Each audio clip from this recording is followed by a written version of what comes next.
할렐루야, 조나스입니다. 날이 많이 좀 풀린 것 같죠? 그래도 가끔씩 부는 바람이 좀 추운 기운이 있는 것 같아요. 봄바람이 같긴 한데 이 봄바람이 살랑살랑 부는 요즘 같은 계절에 여러분 건강 잘 관리하시고 또한 따뜻한 그 기운이 여러분의 마음과 심령과 가정 안에 넘치기를 소망합니다. 오늘은 슬기로운 아침 시간 레위기 19장 말씀 보겠습니다. 세상은 우리에게 강해지라고 말하고 있어요. 다른 사람에게 지지 말고 세운 뜻을 굳건히 지켜나가는 것이 승리할 수 있는 것이라고 계속 강조합니다. 하지만 하나님은 우리에게 그런 식으로 말씀하지 않으세요. 오히려 다른 부분, 즉 거룩하라 라고 말씀하십니다. 세상의 입장에서 하나님이 말씀하시는 거룩을 볼 때 거룩은 힘이 없어 보여요. 거룩은 그냥 뜬구름 잡는 것 같이 아무런 능력 없는 것 같이 보입니다. 하지만 하나님이 거룩을 강조하신다는 것은 강해지는 것보다 근본적으로 중요한 문제이고, 거룩해지는 것은 생명과 관계이기 때문에 소중한 문제이고, 거룩해지는 것은 하나님과 관계 안에서 형성할 수 있는 아름다운 은혜를 많이 경험하는 것이기 때문에 정말 중요하고 소중한 문제이기에 다른 것보다 거룩을 강조하십니다. 그래서 오늘 본문 레위기 19장 말씀에서 하나님은 모든 사람들에게 거룩을 말씀하십니다. 1절과 2절 말씀 보겠습니다. 여호와께서 모세에게 말씀하여 이르시되 너는 이스라엘 자손의 온 회중에게 말하여 이르라. 너희는 거룩하라. 이는 나 여호와 너희 하나님이 거룩함이라. 아멘.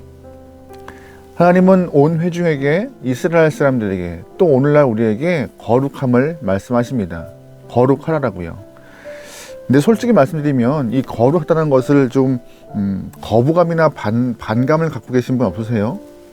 하나님은 창조주이시기 때문에 피조물인 이 땅과는 분명히 거룩하기 쉬우신 분이라고, 하지만 우리는 피조물인지라 피조물이 피조세계에 사는 것은 당연한 것이고, 피조물이 피조세계에서 거룩하고 구별되어지는 것 그게 어디 쉬운가? 라고 반문하신 분들이 계세요. 학교도 가야 하고 직장도 가야 하고 사회생활도 하고 가정생활도 해야 하는데 어떻게 거기에 분리되어서 거룩함을 가질 수 있을까라고 의문을 품는 분들이 계세요. 그런 의문과 반감 가질 수 있습니다. 하지만 본문에서 거룩을 표현할 때 그렇게 반감과 거부감을 가질 수 있을 만큼의 좀 구별됨을 말하고 있는 걸까요? 오늘 그 본문에서 말하고 있는 거룩의 의미를 좀 보면 좋을 것 같아요. 우리 3절 말씀 보겠습니다. 너희 각 사람은 부모를 경외하고 나의 안식일을 지키라. 나는 너희의 하나님 여호와라. 아멘. 분명히 1절과 2절 말씀에 하나님께서 많은 사람들에게 거룩하라 라고 명령하십니다.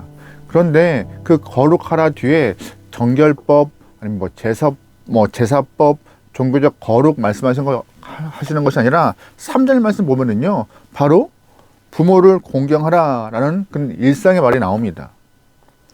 다시 말해서 하나님의 말씀하시는 거룩은 유별남이 아니라 가정 안에서부터 시작되고 있음을 우리는 잘 알아야 하는 것입니다. 잘 보시면 3절 말씀에 부모님과 연결시키기에 조금 어색한 단어가 있어요. 뭔지 아세요? 경외요. 경외.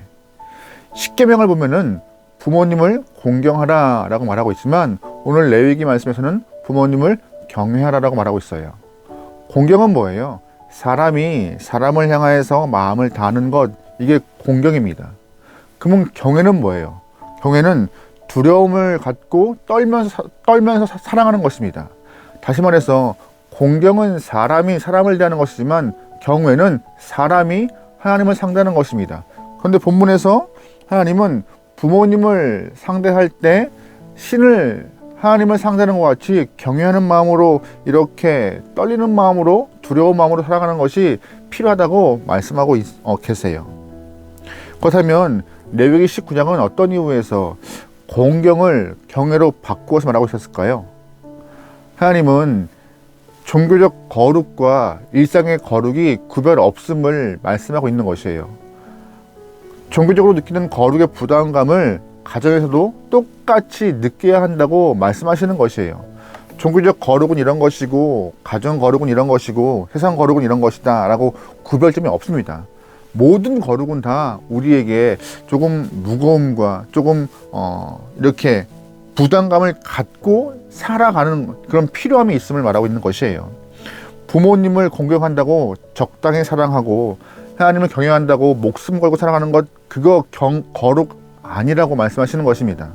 부모님을 사랑하되 누구처럼요? 하나님과 같이 사랑하고 또한 그것이 거룩의 시작이라고 오늘 본문은 말하고 있어요.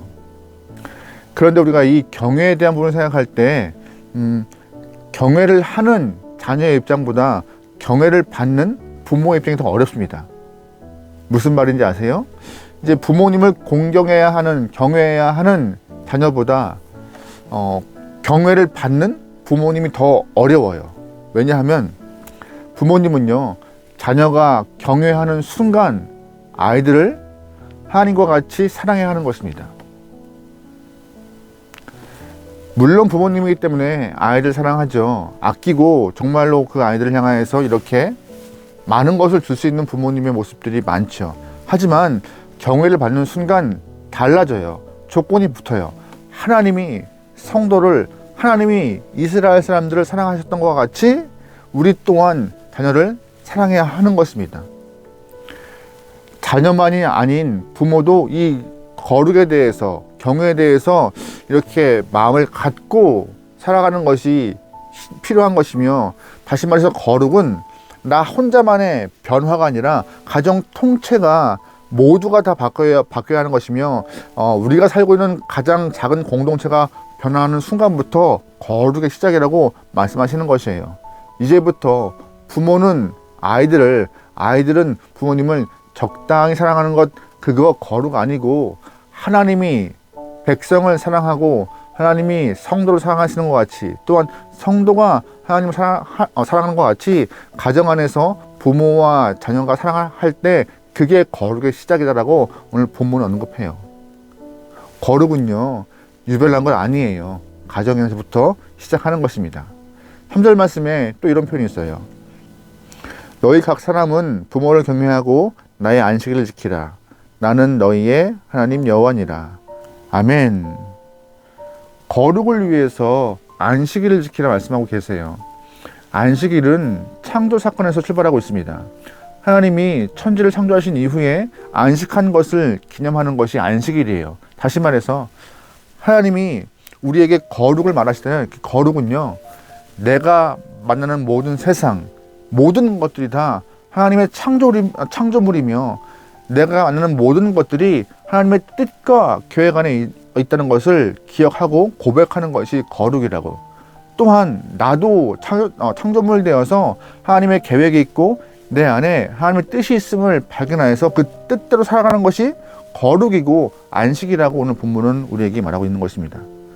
그러니까 거룩은요, 부모와 자녀와의 관계가 신앙 안에서 회복되는 것, 그것이 거룩이고요. 또 하나, 거룩은요, 피조물로서 창조 하나님의 뜻을 발견하고 그 뜻에 맞게 살아가는 것이 거룩이라고 언급하고 있는 것입니다. 그러기에 여러분과 저희 삶의 가정에 거룩함이 꽃피우기 소망하고 하나님의 뜻이 드러나기 소망합니다. 4절 말씀에 이런 표현이 있어요. 너희는 헛된 것들에게로 향하지 말며 너희를 위하여 신상들을 부어 만들지 말라. 나는 너희 하나님 여호와니라. 아멘. 4절 말씀에 헛된 우상 만들지 말라라고, 그것이 거룩이라고 말씀하고 있는 것입니다.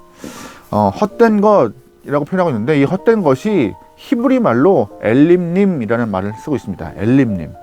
어떤 말과 좀 비슷한 뉘앙스가 있지 않으세요?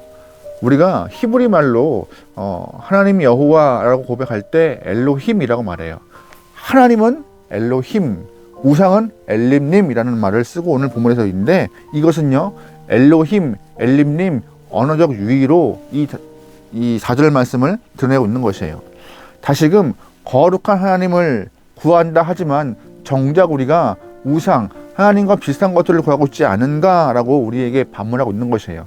다시 말해 거룩은요, 하나님을 구하는 것이 거룩인 것입니다. 내가 하나님을 찾는 것이 거룩인 것이에요. 내가 다른 것을 쟁취하기 위해서 하나님께 구하는 것 거룩 아니라 내가 하나님을 찾기 위해서 하나님께 구하는 것, 그게 거룩이라는 것이에요. 우리가 오해할 때가 있어요.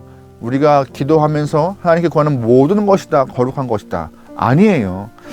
하나님께 하나님을 구하는 것은 거룩이지만 하나님께 헛된 것을 구하는 것은 거룩 아니에요. 엘로힘을 구하는 것은 거룩이지만 엘로힘에게 엘림님을 구하는 것은 거룩 아닌 것이에요. 하나님을 수단 삼아서 우리가 갖고 싶은 것들 구하는 것, 그건 다 헛된 것이에요. 하지만 하나님의 영광이 내 안에 있길 원하고 하나님의 뜻이 내 안에 있길 원하고 하나님의 마음이 내 안에 있길 원합니다라고 고백하고 하나님의 영광을 구하고 함께함을 구하고 동행을 구하는 것이 그게 거룩함이다라고 오늘 본문은 말합니다. 거룩한 삶은요, 하나님을 구하는 것이에요. 하나님이 내 삶에 찾아가도록 내가 간구하고 기도하는 것, 그것이 거룩이고 신앙인의 목적이고 하나님이 그렇게 살기 위해서 거룩하라고 말씀하시는 것입니다. 하나님은 다른 것 달라고 애타게 구하는 것 거룩 아니다.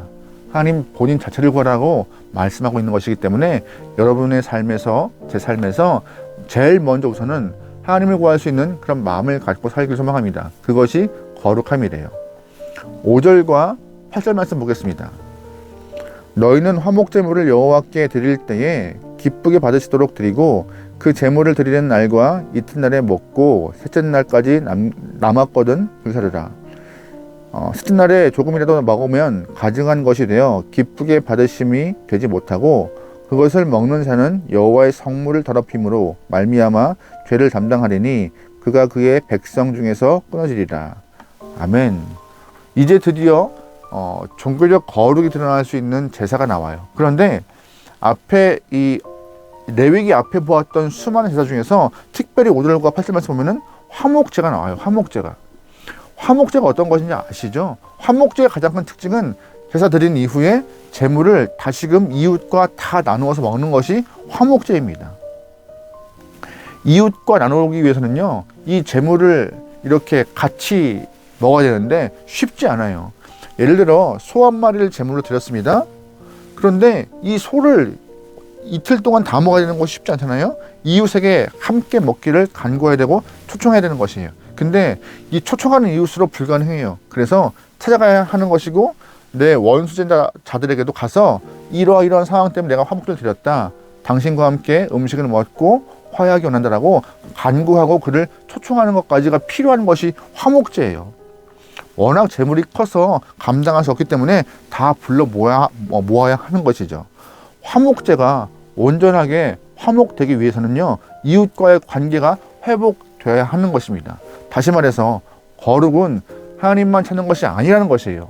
거룩은 이웃과의 관계가 회복되고 화목되는 것이 거룩이라고 오늘 본문은 말합니다. 이웃 생각하지 않고 배려하지 않고 혼자만 거룩하는 것 불가능해요. 우리가 아까 보았던 1절 말씀, 2절 말씀 보면은요, 하나님은 온 회중에게 거룩하라 말씀하십니다. 그리고 너는 거룩하라가 아니고요, 복수형 써서 너희는 거룩하라고 말씀하세요. 무슨 뜻이에요? 거룩은 혼자 거룩할 수 있는 것이 아니에요. 다 같이 거룩하여서 아름답게 공동체를 이끌어갈 때 그것이 진정한 거룩이고 이웃을 향한 거룩이 형성될 수 있다고 말씀하십니다. 그러기에 여러분의 삶과 제 삶에 나의 거룩을 위해서가 아니라 우리 모두의 거룩을 위하여서 관계가 회복되고 화목함을 유지할 수 있길 소망합니다. 9절부터 10절에 이런 표현도 있어요. 너희가 너희의 땅에서 곡식을 거둘 때에는 너는 밭 모퉁이까지 다 거두지 말고 내 떨어진 이삭도 줍지 말며 내 포도원의 열매를 다 따지 말며 내 포도원에 떨어진 열매도 줍지 말고 가난한 사람과 거루민을 위하여 버려두라. 나는 너희의 하나님 여호와니라. 아멘. 무슨 말이에요? 추수할 때도 하나님은 다 거두지 말라고 말씀하십니다. 조금 남겨두어서 이웃, 즉 고아와 과부와 가난한 자, 거루민들이 그것을 향하여서 본인들의 배고픔을 달랠 수 있을 만큼 배려하라라고 말씀하고 있는 것이에요. 다시 말해서 우리의 생각을 거스르는 것이 거룩이에요. 우리 생각은 뭐예요? 내가 다 거두어서 나눠줘야지. 그래서 함께 이렇게 아름다움을 좀 이렇게 표현해야지. 이게 아니라 받는 사람들의 마음까지 생각하는, 그 사람들의 자존심도 생각하여서 추수할 물건을 좀 남겨두고 다 거두지 않는 것, 그것까지가 거룩이라고 말씀하시는 것입니다. 내 본성은 뭐예요? 다 갖는 거예요. 하지만 다 갖는 것이 하나님은 거룩함이 아니라고 말씀하세요. 본성을 거슬러서 상대방의 마음까지 배려하는 것, 그것이 다 거룩이라고. 하나님은 우리에게 거룩을 강조할 때 종교적이나 신앙적이나 제사법, 정결법 말씀하지 않으셨어요. 오히려 관계의 회복과 가정 안에서의 회복, 또한 진정한 우리의 본성을 거슬러서 하나님 뜻에 부합된 모습으로 살아가는 것, 이것이 거룩이라 말하고 있는 것입니다. 여러분, 그러기에 오늘 주어진 하루를 통하여서 우리의 삶이 우리의 본성을 꺾고 하나님의 마음이 드러날 수 있는 귀한 영혼 되면 좋겠습니다. 우리의 입술이, 손과 발이 주님의 거룩한 도구 되어서 주의 마음을 표현하고, 또한 내가 간구하는 모든 것들이 하나님을 간구하기를 소망해요. 하나님께 내가 원하는 것들을 간구하는 것이 아니라 내가 하나님을 간구하여서 하나님, 나와 동행하여 주십시오. 그리하여 주의 마음을 품고 주의 마음을 표현할 수 있는 귀한 영혼 되게 해달라고, 그러한 삶을 살아낼 수 있는 저와 여러분 되면 좋겠습니다. 오늘 하루도 거룩하게 살면서 승리합시다. 기도하시겠습니다. 하나님, 입으로만 거룩을 외치는 영혼들이 아니라 하나님과 함께함을 간구하여서 하나님의 뜻을 드러낼 수 있는 거룩한 영혼들에게 붙잡아 주옵소서. 우리의 본성을 꺾고 하나님의 마음을 드러내고 편하게 원합니다. 우리를 주의 도구로 삼아 주십소서. 먼저 가정 안에서 주의 거룩이 있으며 이웃과의 관계가 회복되어서 거룩이 드러나며 하나님, 주님을 생각하고 떠올리면서 거룩을 잊지 않게 도와주십소서. 모든 걸 맡기오며 예수님의 이름으로 기도합니다. 아멘.